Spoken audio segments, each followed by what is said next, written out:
Hello, I'm David Allen and I'm here in Bordeaux looking at the 2025 vintage for winesearcher. I'm in Saint-Emilion at Chateau Belair Monange, and the wine I have here is Chateau Bourgneuf, which is one of a number of wines that I've been tasting from Jean-Pierre Moueix. And Bourgneuf is a Pomerol I normally rate quite highly, but this year, from tasting through a line out of 13 Pomerols, this was an estate whose wine really jumped out at me as being something a little bit special in 2025. The wine is predominantly Merlot. It's 92% Merlot with 8% of Cabernet Franc in the blend. So let's dive straight into a tasting, and perhaps I can explain why I so enjoyed it. Looking at the colour, it's deep, dark, almost a sort of an impenetrable black purple colour. It doesn't seem to lose any colour to the rim whatsoever. Quite happily creating tears on the side of the glass. I think we can say that this will be a powerful, structured wine. So let's see what we make of the aromas, shall we? The aromas surprised me because they were a little restrained. There's almost a savoury note, there's dark fruit, there is some jammy red fruit in there, sort of raspberries, that sort of thing. But really, it's quite tight and it's not giving as much as some of the other wines in the lineup. So let's have a taste, shall we?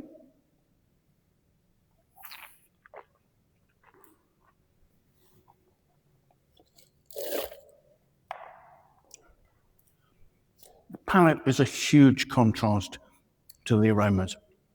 There really is an opulence of black fruit here.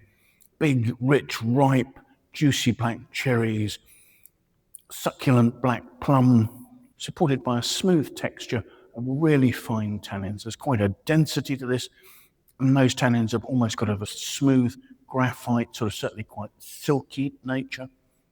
They have a little bit of dusty grip, but they aren't at all bitter. They're not astringent. There is a suppleness to their texture. There are chocolatey flavours now coming through over the black fruit, and I think they're also seeing hints of vanilla and well-integrated cedar. Everything's really nicely, harmoniously together.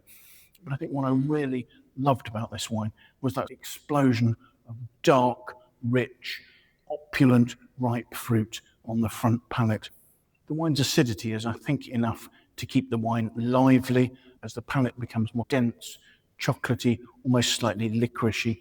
There's still a freshness, and you can still see notes of juicy blueberry, and perhaps even elderberry, on what is a long, if somewhat structured finish.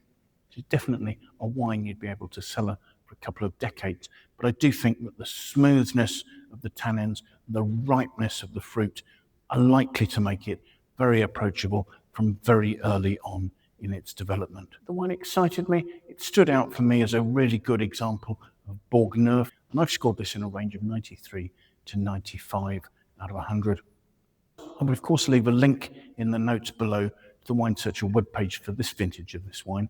And if you're thinking of purchasing En-Primeur, that's a really useful tool to use, because not only can you see pricing and availability, so you can see when the wine becomes available, who's selling it, and what it's being priced at, but also you can use the tabs on that page to see the wine's price history for its various vintages, so you can see how the prices you're being offered fit into what's available currently in the market as to whether it's good value or not.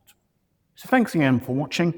If you like the video, do press the like button if you want to watch more of these videos, because I will be in Bordeaux for another week or so, trying to search out as many of the really compelling, exciting, special wines from the vintage. Do subscribe to our YouTube channel. Do set yourself an alert, and that way you can make sure that you're notified every time we publish a new tasting. So until we see you again, bye for now.